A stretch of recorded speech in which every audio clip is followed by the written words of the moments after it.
The Drowned World. A sci-fi story. Part 1. The first thing Mara tasted was salt. Not the clean sting of seawater, but the metallic, battery acid tang of ruptured coolant lines bleeding into the ocean. It coated her tongue as she surfaced, gasping, the world around her a heaving, endless expanse of black water. The sky above was a bruised swirl of storm clouds, lit from within by silent flashes of lightning that revealed, only for instants, the shattered ribs of the colony ship Horizon's wake jutting from the waves like the bones of some colossal, dying beast. "Mara!" someone shouted, or maybe screamed. The wind shredded the sound before she could place it. She kicked toward the nearest piece of floating wreckage, a curved hull panel the size of a shuttle wing, and slammed her forearms onto it, coughing up water. Her breath came in ragged bursts. Her ears rang. Her suit's haptic layer buzzed with a dozen warnings. None of them helpful. Another lightning flash. Another glimpse of the impossible. Shapes moved beneath her. Not shadows. Not debris. Shapes. Long, slow, deliberate. The ocean swallowed the light again. Mara forced herself to breathe evenly. Panic made you sink. Panic made you loud. Panic made you pray. She wiped her visor with a trembling hand and scanned the waterline. More wreckage bobbed in the storm surge, cargo crates, insulation foam, twisted metal, a half-inflated emergency raft. And people, survivors, some clinging to debris, others swimming weakly, all of them dwarfed by the sheer, merciless scale of the ocean. A voice crackled in her ear, distorted but unmistakable. "Era, do you copy? Mara, answer if you're alive." "Jalen," she rasped. "I'm here. I'm—" A wave slapped her across the face, cutting her off. She spat and tried again. "I'm alive. Good, good. I've got 6 others with me. We're on a buoyancy cluster. Looks like part of the hydroponics ring. Can you see our beacon?" Mara lifted her head. The storm blurred everything into a smear of motion. But then, there, a faint pulse of blue light, rising and falling with the waves. "I see you," she said. "Distance, maybe 200 meters. Then get here fast. The water's not empty." As if on cue, something massive brushed the underside of her hull panel. The metal groaned. Mara froze, every muscle locking. "Copy," she whispered. She kicked off, pushing the panel ahead of her like a shield, using it to stay afloat as she swam toward the beacon. The ocean felt thicker than it should, viscous, almost gelatinous in places, as if threaded with invisible currents that tugged at her limbs. The storm winds howled overhead, but beneath the surface, everything was eerily muted, as though the water itself swallowed sound. Halfway to the beacon, she heard it. A low, resonant hum. Not mechanical, not natural. Something alive. It vibrated through her bones, through the wreckage, through the very water around her. The waves flattened for a moment, as if bowing to the sound. "Mara!" Jalen's voice cut in. "You hear that?" "Yes," she whispered. "Then swim faster." The cluster. By the time she reached the buoyancy cluster, her arms burned and her legs felt like lead. Jalen leaned over the edge, grabbed her by the forearm, and hauled her onto the floating platform. It was a makeshift raft of tangled hydroponics frames, emergency canisters, and insulation foam, barely stable, but better than the open water. "You're bleeding," he said. Mara touched her forehead. Her fingers came away red. "Just a cut. Everything's just something with you." He tried to smile, but it didn't reach his eyes. The others huddled together under a torn thermal sheet. Faces she recognized from the ship's engineering and medical teams. Faces she didn't see among them. Her stomach twisted at the thought. "How many?" she asked quietly. 7 including you," Jalen said. "We saw more lights earlier, but the storm swallowed them." "And the captain?" Jalen shook his head. The platform lurched. Everyone grabbed for handholds. "Movement under us," someone whispered. Mara crawled to the edge and peered down. The water was ink. Featureless. Bottomless. But she felt it. Pressure. like a presence just out of sight. Whatever's down there, Jalen said. It's big. Big doesn't mean hostile, Mara said automatically. Jalen gave her a look. We crash-landed in a global ocean with no land in sight. The ship's gone. The escape pods are gone. And something the size of a city block is circling us. Forgive me if I'm not optimistic. Mara didn't argue. She couldn't. Another hum rolled through the water. This one deeper. Closer. The platform vibrated. The survivors went silent. Lightning split the sky, and for a heartbeat, the ocean lit up. A shape passed beneath them. A silhouette so vast it blotted out the bioluminescent plankton swirling in the waves. A ridge of luminous nodules ran along its back, glowing faintly like submerged stars. Then darkness swallowed it again. Someone sobbed. Jalen exhaled shakily. We need a plan. We need to stay alive, Mara said. That's the plan. Then you'll want to hear this. Jalen tapped his wrist console. The screen flickered, glitching from water damage, but a single signal pulsed steadily on the display. Distress beacon, he said. Not ours. Mara frowned. From where? Down, Jalen said. Deep down. The platform rocked again, harder this time. Whatever's below us doesn't want us here, someone whispered. No, Mara said slowly. I think it wants us to follow. Improvised descent. The storm eased by degrees, leaving behind a churning gray sea and a sky the color of old steel.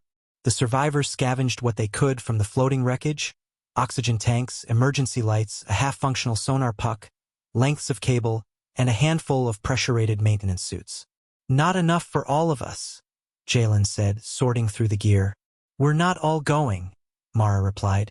Jalen looked up sharply. You're not suggesting. I'm going, she said. And one other. The signal's too deep for a group. The suits won't handle more than 2 at a time. And if the signal is a trap, then better 2 of us die than all 7. Jalen clenched his jaw. You always do this. Do what? Volunteer for the impossible. Mara didn't answer. She was already checking the seals on the least damaged suit. The others watched her with a mixture of fear and relief. Fear because the ocean was a graveyard waiting to happen. Relief because none of them wanted to be chosen. Jalen sighed. Fine. But I'm going with you. You're needed up here. And you're needed alive, he shot back. If you're going into the abyss, you're not doing it alone. Mara hesitated. Jalen held her gaze. 2 suits, he said. 2 divers. That's us. She nodded. They worked quickly, lashing oxygen tanks to their suits, rigging the sonar puck to a power cell, and fashioning a descent line from braided cable and emergency tether reels. The improvised gear looked like something a child might build from scrap, but it was all they had. Depth estimate? Mara asked.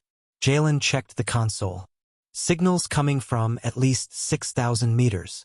That's impossible, someone whispered. Nothing human survives that. Nothing human built this ocean, Mara said. The platform shuddered again. A ripple spread across the water, concentric and enormous. Jalen swallowed. We go now. The descent begins. The water closed over Mara's helmet with a soft, suffocating finality. Her suit lights flickered on, casting narrow beams into the murk. Jalen descended beside her, tethered to the same cable, their movements synchronized by necessity. The surface vanished above them within seconds. The world became pressure and darkness. Her suit creaked as the depth increased. The haptic layer buzzed warnings: structural strain, temperature drop, oxygen consumption. She ignored them. She had to. Meters ticked by on her wrist display. 100. 101. 102. The water grew colder, thicker. The light from their suits seemed to shrink, swallowed by the abyss. Mara, Jalen said softly, do you feel that? She did. A current, slow and deliberate, brushing against them like the exhale of something enormous. Stay close, she said. At 900 meters, the first lights appeared. Not theirs. Soft, drifting motes of blue and green, like stars suspended in water. They pulsed gently, responding to the diver's movements. When Mara reached out, the motes scattered, then reformed behind her. Bioluminescent plankton? Jalen asked. Too organized, Mara said. They're following us. Why? Curiosity. Or instinct. Or hunger. Mara didn't respond. At 1,200 meters, the motes vanished abruptly. The darkness that replaced them felt alive. Mara, Jalen whispered. Something's below us. She checked the sonar puck. The display flickered, then stabilized. A single reading. Massive. Moving upward. Hold position, she said. The water trembled. A shape emerged from the dark, slowly, impossibly large. Not the creature from earlier. Something different. Its body was a cathedral of translucent flesh, lit from within by veins of pale gold. Its eyes, if they were eyes, were clusters of luminous orbs arranged in spirals along its flanks. It drifted past them without aggression, its movements graceful, almost mournful. Jalen exhaled. It's beautiful. It's watching us, Mara said. The creature paused, turned. Its luminous spirals brightened. Then it descended again, disappearing into the abyss. Mara, Jalen said quietly, I think it wants us to follow. The signal. At 2,000 meters, the pressure made Mara's teeth ache. Her suit groaned like a dying animal. The tether cable vibrated with every shift of the current. The signal grew stronger. A steady pulse. Mechanical. Artificial. Almost there, Jalen said. Don't say that, Mara muttered. Why not? Because every time someone says, almost there, something terrible happens. As if summoned by her words, the sonar puck shrieked. A new reading. Close. Fast. Mara! I see it. The water ahead of them brightened, not with bioluminescence, but with a harsh white glare. A spotlight. No, several spotlights, sweeping through the dark like searching eyes. What the hell is that? Jalen whispered. The lights converged on them. The water vibrated with a low, mechanical rumble. Mara, Jalen said, voice tight. That's not a creature. No, she said. It's a machine. The shape emerged from the dark. Angular, metallic, encrusted with barnacle-like growths. A drone. Old. Alien. Its hull was scarred by centuries of pressure and corrosion, but its lights burned with unwavering intensity. It circled them once. Twice. Then it emitted a pulse of sound so deep Mara felt it in her bones. Her suit lights flickered. Her oxygen gauge spasmed. The tether cable snapped. Mara! Jalen shouted as the current seized them. She reached for him, but the abyss swallowed them both. The fall. The world became motion, downward, spiraling, uncontrolled. Mara's suit alarm screamed. Her vision blurred. The pressure clawed at her chest. She forced her limbs to move, stabilizing her descent, fighting the current. She spotted Jalen tumbling below her, his suit lights flickering. Jalen! She shouted. No response. She angled her body, diving after him. The current fought her, pulling sideways, twisting her trajectory. She pushed harder. The darkness thinned. Not into light, into color. A vast expanse of shimmering blue unfolded beneath her, like a submerged aurora. Tendrils of luminous mist drifted upward, curling around her suit. Mara! Jalen's voice crackled weakly. Where are we? I don't know, she whispered. The current released them abruptly. They drifted downward, weightless. The shimmering field expanded, revealing structures. Towers of coral-like crystal rising from the ocean floor, each one glowing with internal light. The architecture was organic yet deliberate, shaped by intelligence rather than chance.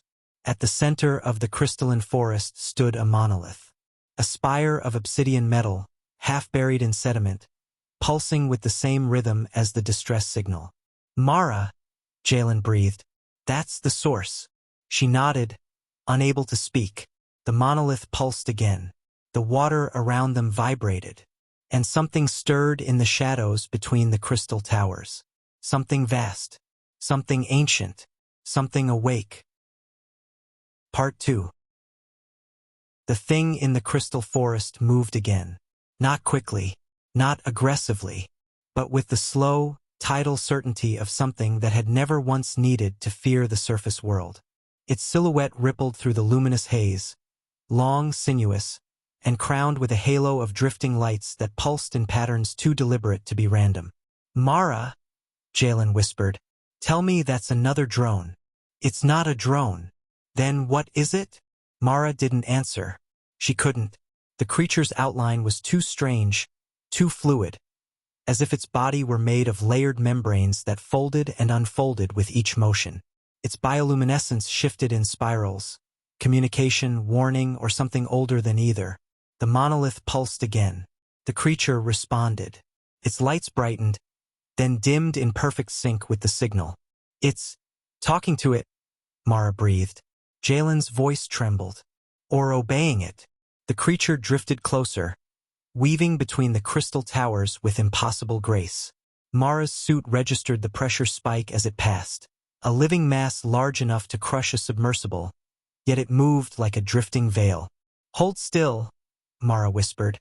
Jalen didn't argue. The creature circled them once, its lights scanning their suits. Mara felt the vibration through her bones, a low, harmonic resonance that made her teeth ache. Her visor fogged at the edges. Her oxygen gauge flickered. Then, as suddenly as it had appeared, the creature turned and glided toward the monolith. "Mara," Jalen said, "I think it wants us to follow." She stared at the monolith's pulsing light. The signal was stronger now, so strong it felt like a heartbeat inside her skull. "We came for the signal," she said. "We follow." The forest of glass. They descended through the crystalline towers, their suit lights refracting into 1,000 shimmering shards. The structures weren't coral, not exactly. Their surfaces were too smooth, too geometric, as if grown with intention. Some spiraled upward like twisted spires. Others branched like trees, their limbs hollow and glowing faintly from within. "Mara," Jalen said, "these aren't natural formations." "No," she said, "they're engineered." "By who?" "By whatever built that." She pointed toward the monolith. The creature waited near its base, coiled around a cluster of crystal pillars. Its lights pulsed softly, almost impatiently. As they approached, the monolith shifted. Not physically, its structure remained still, but its light changed. The pulse quickened, then slowed, then quickened again like a code adjusting to new input. "It's reacting to us," Jalen said. "Or to our suits," Mara said. "Our tech might be triggering it. Or it's been waiting." Mara didn't like that thought. The monolith's surface was etched with patterns, concentric rings, branching lines, and symbols that resembled tidal maps or neural diagrams. The grooves glowed faintly, as if lit from beneath. Jalen reached out. "Don't touch." His glove brushed the surface. The ocean exploded with light. The awakening. A shockwave rippled outward, bending the water like heat distortion.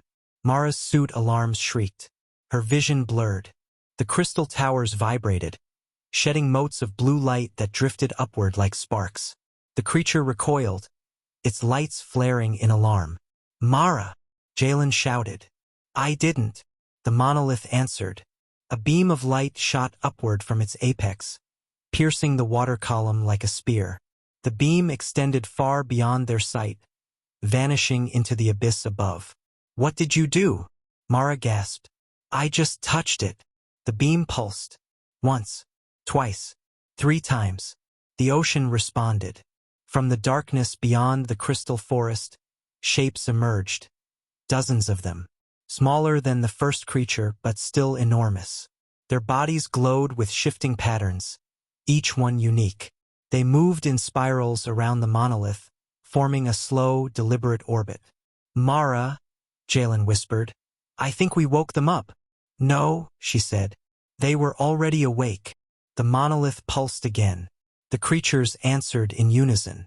A harmonic resonance filled the water, vibrating through Mara's bones. Her vision flickered. Her suit's haptic layer spasmed.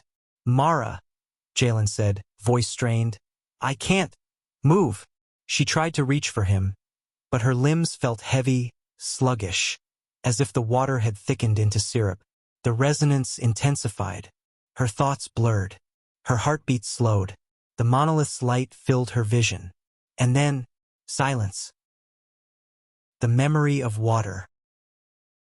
Mara opened her eyes. She was not in her suit. She was not in the ocean. She was standing on a shoreline that should not exist. The sky above her was a swirling tapestry of violet and gold. The ocean stretched out in impossible colors, turquoise, crimson, silver, shifting with each breath of wind. Towering structures rose from the water, shaped like spiraling shells and crystalline arches. "Mara," a voice said behind her. She turned. Jalen stood there equally stunned. "Where are we?" he whispered. "I don't know." A figure approached them across the sand. Not human, not alien in the monstrous sense. Something in between. Its body was tall and slender, composed of translucent layers that shifted like flowing water. Its face was a mask of light. No eyes, no mouth, just patterns that pulsed with emotion. When it spoke, the sound was not sound at all. It was memory. "You are not the first." Mara staggered. The words weren't heard. They were felt, like a tide washing through her mind. "Who are you?" she asked. The figure's lights shifted. "We are the echoes. The ones who remained." "Remained where?" Jalen asked. The figure gestured toward the ocean. "Here. In the world before the drowning." Mara's breath caught. This planet had land. All planets begin with land. All oceans begin with memory. The shoreline rippled. The sky darkened. The world dissolved. The drowning. A new vision formed. A city, vast, luminous, built on floating platforms that stretched across the horizon. Towers of crystal and metal rose from the water, connected by bridges that glowed with internal light. The ocean beneath the city churned. Storms raged. Creatures, those same luminous giants, swam beneath the platforms, their lights flickering in distress. We built our world upon the sea. We lived in harmony with the deep. But the deep remembers what the surface forgets. The water rose, slowly at first, then faster. The city's foundations cracked. Towers collapsed. The luminous creatures fled into the abyss. The ocean reclaimed what was always its own. The vision shifted again. The monolith stood alone on the ocean floor, its light dimming. We left our memory behind. A warning, a beacon, a choice. The world dissolved once more. The return. Mara gasped as she snapped back into her suit. The ocean pressed in around her. The monolith's light dimmed to a soft pulse. The creatures drifted in slow, watchful circles. Jalen groaned beside her. What was that?" "History," Mara whispered. "Or a message." The monolith pulsed again. A new signal appeared on Mara's wrist display. Coordinates. Deep coordinates. "Mara," Jalen said, "that's deeper than the trench." "I know. And we're supposed to go there?" She looked at the monolith, then at the creatures, then at the shimmering forest around them. "They're giving us a path," she said. "A way forward. Or a way to die. Maybe both." Jalen exhaled shakily. "The others on the surface. They're running out of time." "I know." She tightened her grip on the tether spool. "We go deeper." Jalen stared at her. "Of course we do." The creatures parted, forming a corridor of light leading into the abyss. Mara and Jalen followed. The ocean swallowed them, and the world above faded into myth. Part 3. The abyss narrowed around them. Not physically, there were no walls here, but perceptually. The deeper Mara and Jalen descended, the more the water felt like a presence pressing inward, thickening, darkening, swallowing their suit lights until the beams seemed to dissolve inches from their visors. The luminous creatures guided them in a slow procession, their spiraling patterns shifting in synchronized waves. The corridor they formed was not straight. It curved downward in a gentle helix, as if following the contours of something vast and unseen. Mara, Jalen whispered, we're past 8,000 meters. I know. Our suits aren't rated for this depth. I know. Then why aren't we dead? Mara didn't answer, because she didn't know. The pressure should have crushed them. The cold should have frozen them. The darkness should have blinded them. But the creature's bioluminescence wrapped around them like a cocoon, and the water, impossibly, felt warmer the deeper they went. The monolith's coordinates pulsed on her wrist display, drawing them toward a point far below the ocean floor. Mara, Jalen said, look, the corridor of creatures widened, and the world opened. The abyssal cradle. A cavern stretched before them, an impossibly vast hollow beneath the ocean floor, lit by rivers of bioluminescent fluid that flowed through crystalline channels. The ceiling arched overhead like the inside of a colossal ribcage, each bone, a pillar of translucent mineral glowing with internal fire. At the center of the cavern lay a structure, a sphere, perfect, metallic, blacker than the surrounding darkness. It pulsed with the same rhythm as the monolith above. The cradle, Mara whispered. Jalen swallowed. This is artificial. More than artificial, Mara said. It's alive. The sphere's surface rippled, as if responding to her voice. The creatures surrounding them slowed, forming a ring around the sphere. Their lights dimmed, then brightened in a synchronized pattern. A signal. A summons. The sphere answered. A seam appeared across its surface, unfolding like an iris. Mara, Jalen said, I don't think we should. The water pulled them forward. Not violently, not aggressively. Inevitably, they drifted toward the opening, unable to resist. Mara, I know. The sphere swallowed them. Inside the sphere, the interior was not filled with water. It was filled with memory. Mara's suit dissolved, not physically, but perceptually. She felt weightless, bodiless, suspended in a medium that was neither liquid nor air. Jalen floated beside her, equally disoriented. The sphere's interior was a shifting tapestry of light, patterns, symbols, and images that flowed like currents. A voice filled the space, not the echo's voice from the vision. Something older. You have come. Mara's thoughts trembled. Who are you? The last archive. The memory of a world drowned. Jalen's voice was small. Why bring us here? To choose. The lights shifted, forming images. A world before the drowning. Cities of crystal and metal. Creatures of light swimming in harmony with their creators. Then the storms. The rising seas. The collapse. We preserved what we could. But memory alone cannot rebuild. Mara felt the weight of the words. You want us to rebuild your world. No, we want you to survive your own. The sphere showed them images of Horizon's wake. The colony ship breaking apart in the storm, the survivors clinging to wreckage, the ocean swallowing everything. Your world is not ours, but your fate mirrors ours. You stand at the edge of drowning. Jalen's voice cracked. We're not here to save humanity. We're just trying to stay alive. Survival begins with understanding. The lights shifted again. A new image formed. A structure beneath the ocean floor. Vast, dormant, waiting. A sanctuary, built for those who would come after. But it requires activation. Mara felt her pulse quicken. Activation how? Through resonance. Through choice. Through sacrifice. The sphere dimmed. One of you must remain. The words hit like a physical blow. Jalen's breath caught. Remain? You mean, to guide the sanctuary, to awaken it, to become its voice. Mara's chest tightened. And the other? Returns to the surface. With the path. With the memory. With the warning. Jalen shook his head. No. No, we're not doing this. Mara stared at the shifting lights. Why us?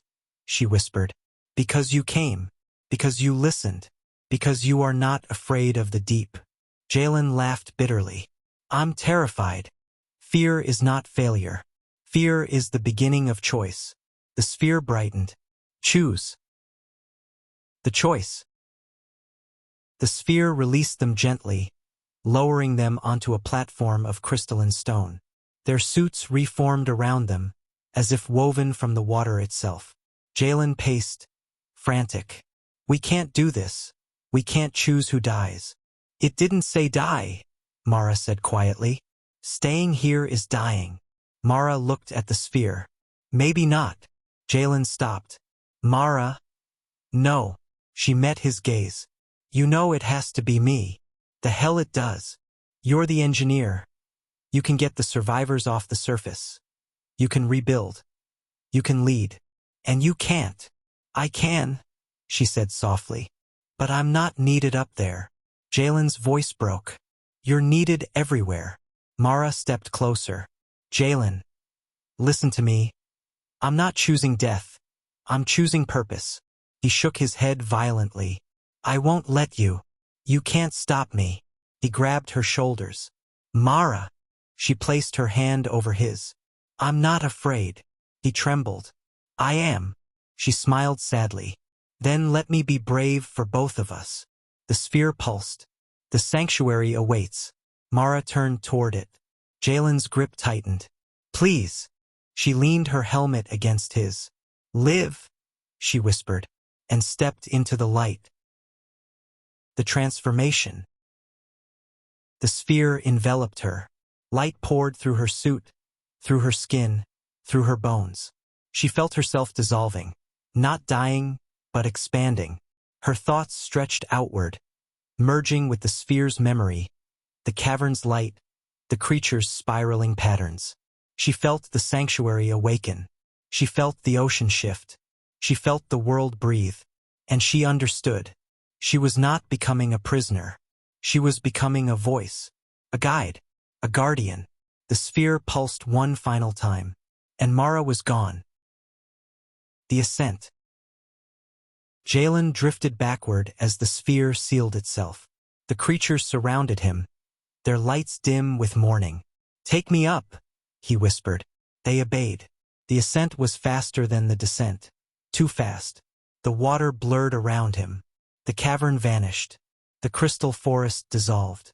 The monolith receded into darkness. He broke the surface beneath a sky of storm-torn clouds. The survivors' platform floated nearby, battered but intact. Jalen swam toward it, gasping. They pulled him aboard. Where's Mara? Someone asked. Jalen stared at the horizon. She's guiding us, he said. They didn't understand. They would. Soon.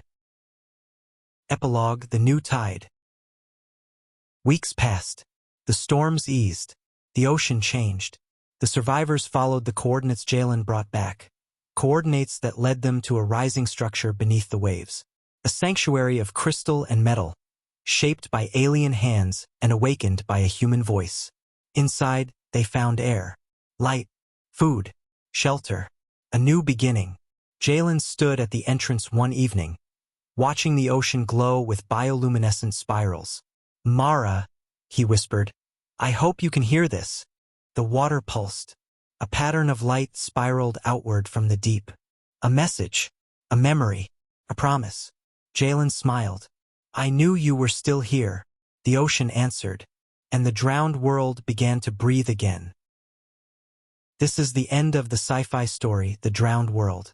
Leave a like if you enjoyed the story, and subscribe for more sci-fi stories. Thanks for listening.